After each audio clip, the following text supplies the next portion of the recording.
Welcome to the Actually I Can Female Entrepreneur podcast. I am your host, Kaylee Greenacre, a business strategist, coach, TEDx speaker, author, and your go-to woman for all things business strategy.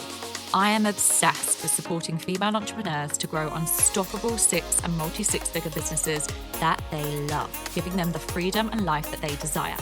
During this podcast, I'll be sharing with you everything that you need to become a successful female entrepreneur, from the mindset shifts to sales and marketing strategies, and how to become an iconic leader that people can't get enough of. It is my mission to help you stand out, attract your dream clients and customers, and sell out of your offers with ease whilst building the business and life of your dreams. Let's make this your reality, ladies. Hello, ladies, and welcome to another episode of Actually I Can, the Female Entrepreneur Podcast. And I'm joined today by the fabulous Lauren Troiano, who is the founder of the Little Marketing Company. And we are going to be diving into how small businesses can elevate their brand. Lauren, it's an absolute pleasure to have you here on the podcast. Oh, thank you so much. And thank you for having me, Kaylee. I really appreciate it. I'm really looking forward to diving into all things elevation of brands and ultimately how we can support small businesses who are listening to this podcast. But I think it'll be really awesome to find out a little bit more about you and your backstory. So is it possible to share with our listeners a little bit more about where you got to where you are today? Yeah, of course. So I'll start back from school, I guess, and being a little girl. So I was always really creative. So I loved, writing stories or writing poems. I was always into dance. I did a little bit of yoga. So movement and being creative kind of went hand in hand for me. I was really lucky to have an opportunity with a dance school that I started out with when I was about 7 years old. As a teenager, they invited me to become a dance teacher. So as a volunteer, I could go and help out. And that meant coming up with dances. It meant teaching different groups of students, so really young ones all the way through to adults. So if I take a look back at kind of the journey I've been on, I think that's where it really started, with kind of coaching different age groups and a variety and diversity of different people. But then with the creative side, really coming up with different dances to different songs, different themes, and we'd do a show every year. So in terms of my own confidence and my own journey with trying to bring out confidence in other people and kind of elevate them, I guess, as we kind of said, our theme is for today. I guess that's where I can kind of pinpoint that all started. I did dance for GCSE. I wanted to go on and become a dancer. But it was actually my dad sat me down, and he's quite a realist. He's optimistic, but with a touch of realism. And he kind of said to me, Lauren, I don't think dance is going to suit you because you're a home bird. It means you're going to be away from home a lot. Small contracts here, longer ones here. You never kind of know. I like stability in life. I like a challenge, don't get me wrong, but I do like having that stability. And he kind of said to me, look, I don't think that it's going to be the opportunity for you. So I really took his advice and listened and decided not to pursue that. I still do dance. I'm still with the club today as an adult, performing with them. So amazing that they've been together that long. We've stayed together through all the times and all the life journeys and events that we've had together. But that was kind of where I thought, right, what am I going to do? Because dance has been my life, right? So when I was 7, GCSE, A-level, what am I going to do? So I ended up doing a branding and business degree at university. And I decided that actually I love being around people. I'm a real people's people. And I needed a job that's going to be social and to be interactive with others. But also that creativity was really calling me. So it was an amazing degree that I did. I finished that in 2014, worked at the university for a little bit as well. So decided I loved it there so much I couldn't possibly leave. So I worked there for a couple of years. And then I came into the job that I was in previously before setting up my business. And I was there for 8 years. And that was as a marketing manager. So I really kind of found my flow with marketing, with the creative side and the coaching side. And then, last year, I'm just looking at the date, on Friday, my business will be a whole year old. So this time last year, I set up the Little Marketing Company, and I support small businesses with anything to do with marketing, whether it's branding, whether it's elevation, like we've spoken about, removing imposter syndrome, a little bit of coaching in there too. That's kind of me in a nutshell. Oh, I absolutely love this. And I just want to say as well on the podcast, you are doing such incredible things. And I know that we are local, we live locally to one another. And honestly, Lauren is creating the most incredible and beautiful opportunities for female founders and women to come together to support one another. And I know that you are not only supporting your own clients and your own brands, but also you're supporting other women come together. And I think that speaks volumes in terms of, you know, who you are as a person and the passion that you have for what you do. So, you know, massive credit to you. Like what you're building and what you're created is incredible. So, you know, massive well done. But honestly, thank you so much for sharing a little bit more about your journey. I always find it fascinating to hear people's stories and ultimately hear where they've come from and how they got to where they are, because everyone's story is different. And I know that everyone has a story to tell. So let's dive into elevating brands and all of the things that we can do to support our listeners on today's episode. Let's talk about, first of all, you know, if we're looking at small businesses, and for anyone that's listening to this, that, you know, they've got a business and they're really wanting to elevate their brand, what would you say or recommend is the first few steps that they can take to ultimately to elevate that brand? Yeah, sure. So I think it's something that I say to my clients all the time and to the female founders, as you've mentioned, is actually elevating yourself. And it sounds really scary. And all the clients I speak to are like, no, I couldn't possibly do that. It's, you know, it's not about me. It's my business and my service or my product. But actually being a founder itself is so important in elevating your brand, whether that be a personal brand. So like you've got an amazing personal brand, if you don't mind me saying so. But also from a business perspective, your business is you, and people buy from people, and people make decisions. And it's a little bit marketing here, sorry, in terms of, you know, the words I'm using, but people buy from people and people trust people, and you need to build that trust. And if someone doesn't know what you look like, it's really hard to create that instant connection.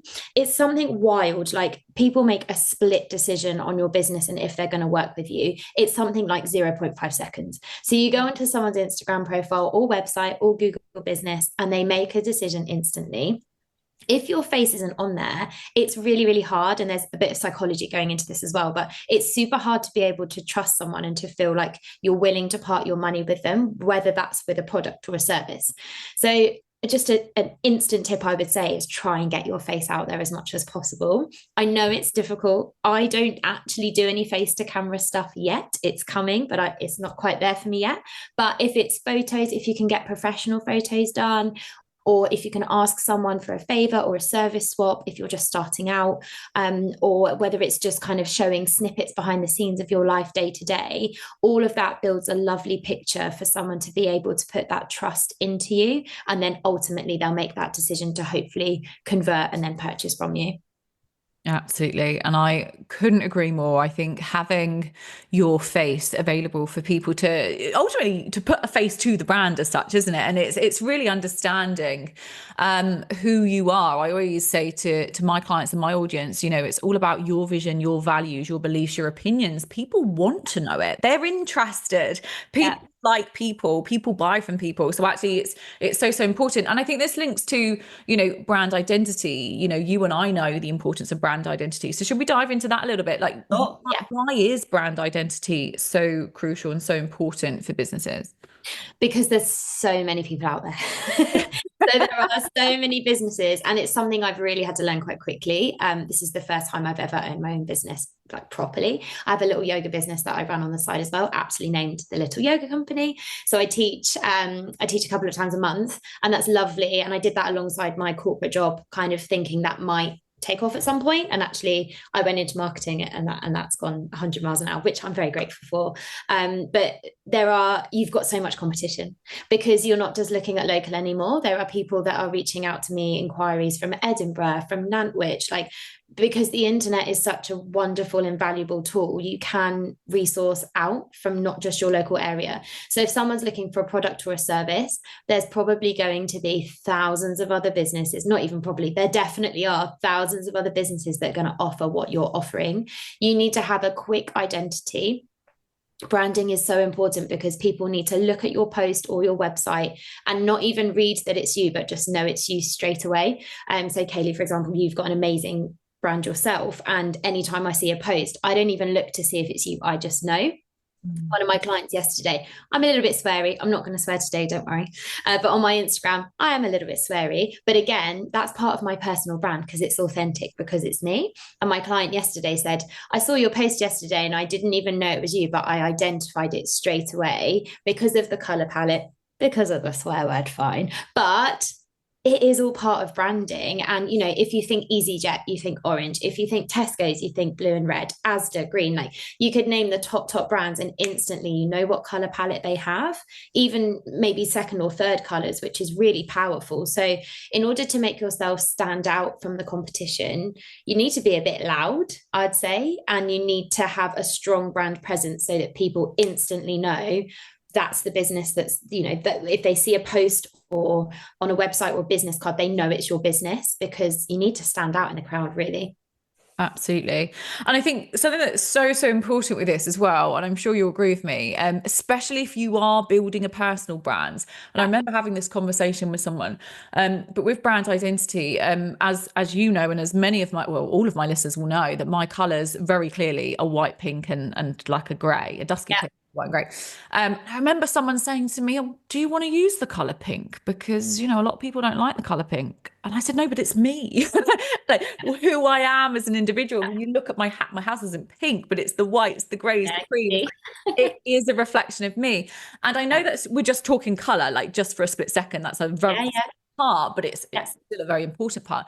But I think with the brand identity, make sure it represents you or the purpose and the vision of your brand, of your products, your service, etc. Because I think otherwise you could end up creating something that doesn't represent you truly and authentically. And then potentially there may well be issues, or it might not connect, or people might not resonate and see that that is the real you behind it. So what would you say, Lauren, are the most common branding mistakes that you see small businesses making?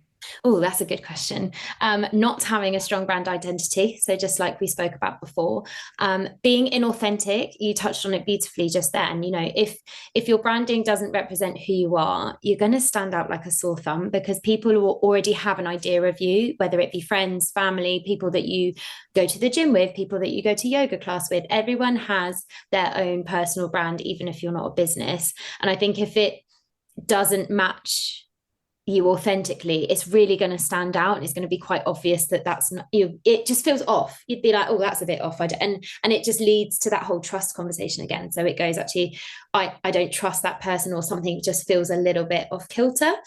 So making sure that your brand and your business really align with your purpose and your why, which then ultimately does lead into your personal branding. And I think consistency. So if people aren't consistent, whether it's posting on social media or talking to their audience or writing newsletters, whatever their channels might be, if you're not consistent, you're just going to fall down the pecking order, to be honest with you. And it's so tough. And I know, like, for instance, we've got summer holidays coming up, or Christmas is a prime time for it to happen too.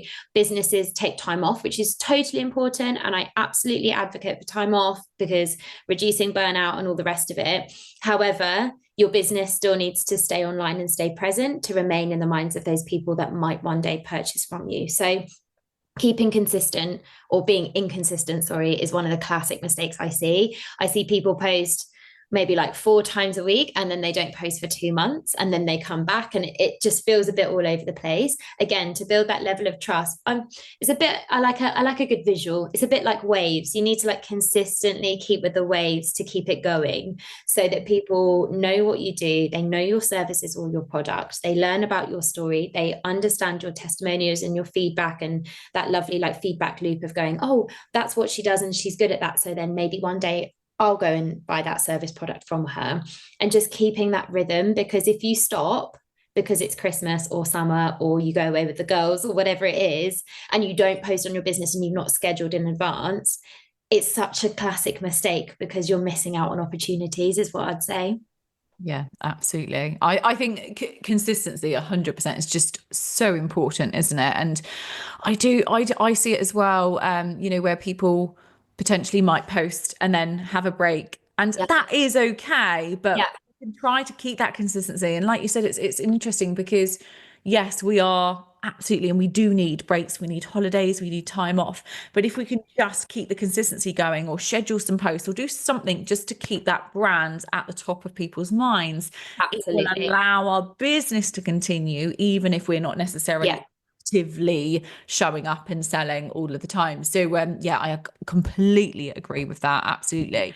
So something that I think a lot of people worry about, especially at the early stages of their business, is Mhm.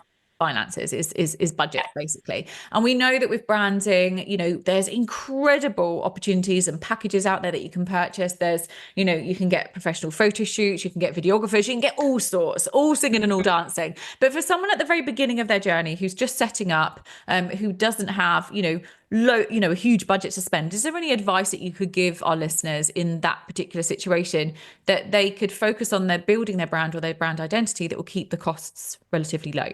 Yeah, absolutely. So I'd say start as a founder. It's a bit of backwards advice, really, because I know a lot of people. I know that Beth from social media, for example, is on your podcast coming up, and she's great at posting personal branding. And yes, she's got social media as a brand. She's got very clear brand identities, but I think of her when I think of her business. So if you're starting and you haven't got the potential finances to invest, which is obviously fine, and that does happen, I'd say really focus on that personal brand first, and then you can almost introduce the brand and the name of the company later down the line. So give a steer of what your product is or your service. And then when you have got some money to invest further down the line, that's when you can really capture that essence of the brand.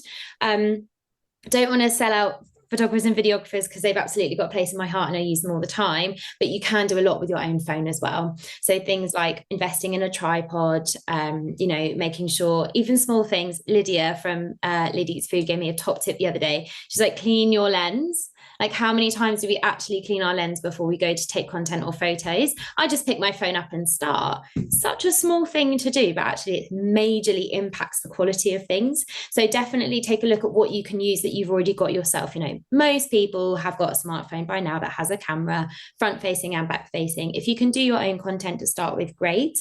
And then I would suggest branding is majorly important further down the line. But if you can start networking, you can start creating those little communities of people that are going to buy from you or buy your product or your service or work with you, sorry. I would say have that later down the line, but just go for it, basically, is my advice. Just do it, just go for it. Whatever you can do to start with, start that momentum, start that traction, and then you can invest further down the line. Absolutely. I completely agree with you. And I think there's so many different things that you can do. And like you said, whether it's with your own kit, even with your phone, I've got so many clients that have absolutely started with their phones and taking their own images or getting a friend to take some pictures for them. Absolutely, you can start in that way and still be able to create some incredible footage and or photos. And then as and when you can, as you build your business, you can start to invest more and more and more. But no, I love that advice. And I think it's great advice for those that are sort of in the early stages. Let's talk a little bit about brand voice, because I feel like we've talked about brand identity and ultimately the overall brand. Brand voice, I know, and I truly believe, is so important. I talk an awful lot about positioning, identity, and messaging. With brand voice, how would you say that female entrepreneurs can keep that consistent across platforms? Because I think, there are people that are on, different social medias, then they've got their emails, they've got their blogs, they've got, platforms all over, which is fantastic, by the way, in terms of visibility. But how can they really keep that brand voice consistent? Okay, I do a little exercise with my clients on this, so I'll give away my top tips for free here. People that have their own businesses don't always understand marketing, and I totally appreciate and respect that. And it's literally why I started this business, is because if you have a service-based business, you're always serving people. If you have a product-based business, you're always selling that product. And so you don't have the time to do this constantly, to wear all the different hats. And marketing is one of those that tends to slip down the pecking order, but actually really does need to be at the top, because when you're flying high, you need to keep it consistent. When you're flying low, you need to keep it consistent to build the sales. So an exercise I do with my clients, because we can use words like pillars and tone of voice and, classic marketing terms that you and I understand, but that to the average Joe, they're like, I don't know what that means. I don't know what it means for my business. So what I do is I sit down with them, or I get them to go away and have a think about it. And I say, come up with 10 words that represent your business or as well with your personal branding. So if you're a psychotherapist, if you're a counselor, you're going to be looking at words like, well, I provide comfort to people, I provide feedback and guidance. So picking out some keywords, adjectives, as well as kind of adverbs as well, and just take a look at what the business means to you in 10 words. So create 10 words that mean your business, your purpose, your why, what do you want to represent?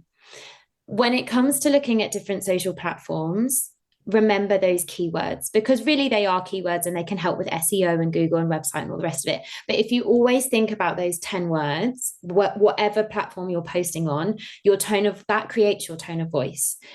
Also be authentically you. So match whatever you say. I say sometimes to my clients as well, voice note yourself. So record yourself saying, hi, I'm Kerry, I'm a psychotherapist, and this is what I offer. Or, hi, I'm Georgia, I'm a Pilates instructor, this is what I offer. So actually just saying the words out loud is such a real exercise that really helps a lot of my clients to remove that imposter syndrome, because I think actually that gets in the way a lot when we come to tone of voice and wanting to write about ourselves. A lot of females specifically feel quite uncomfortable doing that.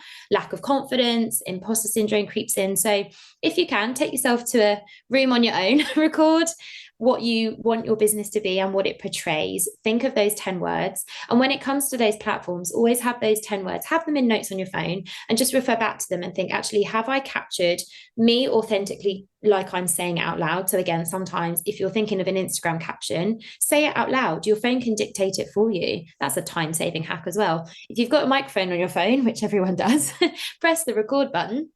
It will dictate it for you, and then you can add it into Instagram. Obviously, make sure it's captured everything correctly. But when it comes to tone of voice, a lot of people get hung up on it and they take loads of time over it. Whereas actually 10 words to represent your business, voice note yourself saying what your business is and what your purpose is. And I promise you that whatever channel it is that you're talking on, you'll be able to capture the essence of your business and your tone of voice perfectly without having to have a marketing degree. I love this. Such a great exercise to do as well. And I do something a little bit similar actually with my clients. Yeah. And I think it's so important though. Do you know one thing as well? And I know you'll agree with me on this one as well, is again, just making sure when you're doing like exercises like this, which is fantastic, by the way, making sure that they are real words that actually align with you and your business. Absolutely. Or what mission, because I think it's very easy to get distracted by what other people are doing in your industry, right? Oh, yeah. Yeah. And you don't want to be using words that they're using just because they're successful. And that's the biggest no, I would say. And I'm sure you feel exactly the same. Yeah, agree. I totally agree. And like we said earlier, you'll stand out like a sore thumb because people will just get an off feeling and go, oh, that's not quite how I thought the business was going to be or how I portray you as a person. So being authentic is king every time. Absolutely. So authenticity, really understanding ultimately your voice, your message, your vision, your mission, your values, everything, all of those, foundational aspects of the business, and bringing that into your actual brand voice, which I love. And thank you so much for sharing that incredible exercise. So we'll have listeners on this podcast who are established business owners, and they may well be going through evolving their business over time. They might be getting to scaling to multiple 6 and 7 figures. When it comes to branding or the brand overall, there are times, and I know this as well because mine has done this, where you feel that also your brand is evolving. Mm-hmm. Is there any advice that you can give our listeners that feel that they don't want to change their brands, they want to keep it at the core values, the core mission, etc., and the vision, but they potentially might want to tweak things and and sort of develop as they've developed or their business has developed, they're wanting to develop that brand along with it. And I think it can get quite complex, and some people might want to completely change it. But how is there any advice that you can give them in terms of just staying true to themselves and really allowing the brand to, to gradually evolve with the person, with the individual? Yeah, I think again, it comes down to a little bit of psychology. So big names we've named already, like Virgin or again, Tesco's, Asda, they've all had, or Coca-Cola, let's take Coca-Cola. They have had brand, what I'd say refresh or adaptions. Yeah. So you'll notice every 4 or 5 years, they'll have like a slight tweak and it will be so minimal, but A, they'll spend loads of money on it. B, they'll spend loads of time considering it, thinking it, feedback groups, all the rest of it. But the main identity remains the same. So the core colors, the font might change ever so slightly, but it's still similar. So I think you can definitely elevate and refresh as you go along.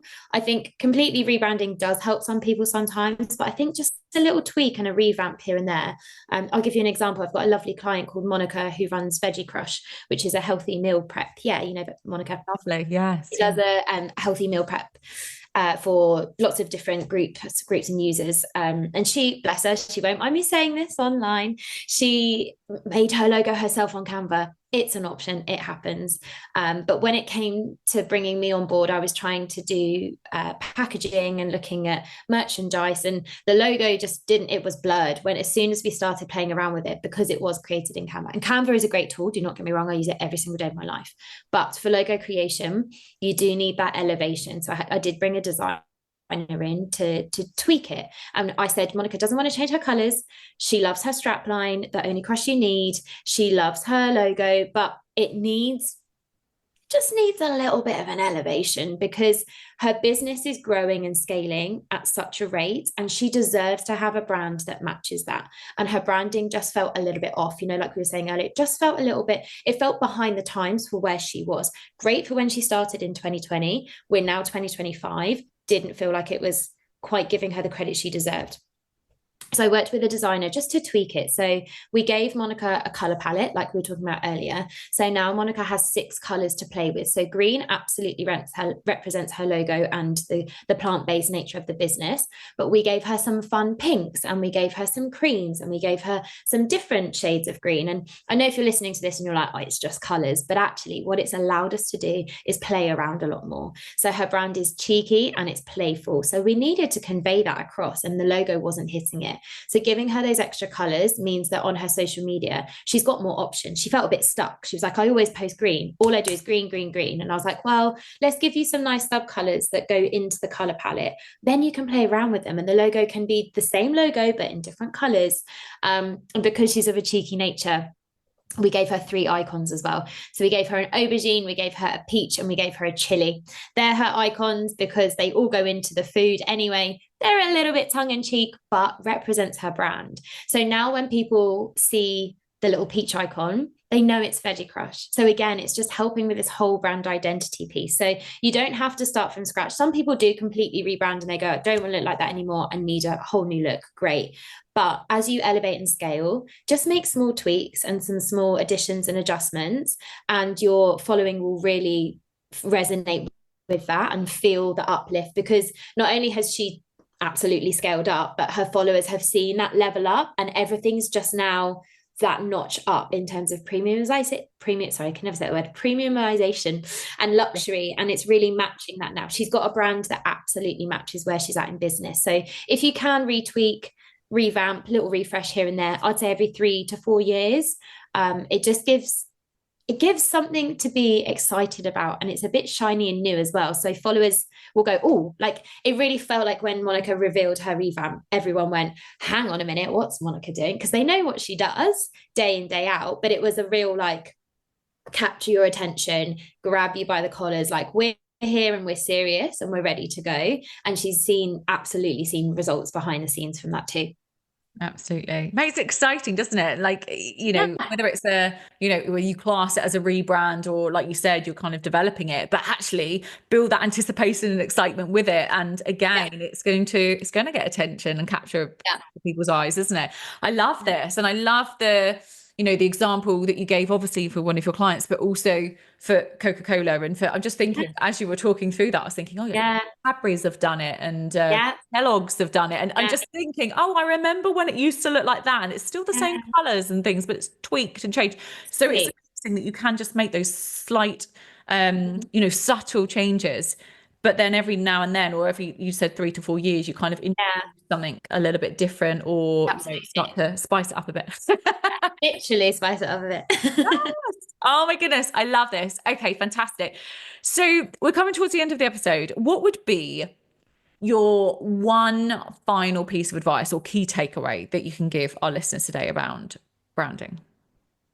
I would say it is important. And I know people think, oh, it's just a logo. Or do you know what I mean? It is just a phrase like, oh, sometimes I get inquiries, no offense to people, but oh, can you just make me a logo? Like, it's so much more than a logo. It's a logo with a color palette, with icons, with a font, with sub font. And I think if you can create that strong identity, you're always going to be onto a winner. And it makes everything else so much easier as well, because when it comes to writing documents like policies, terms and conditions, invoicing, if they match your brand, then you're onto a winner. It's this seamless professionality that branding gives your business, and it elevates you. Exactly like we're saying, you can have, and again, like we said, you can have your logo to start with one color, two colors.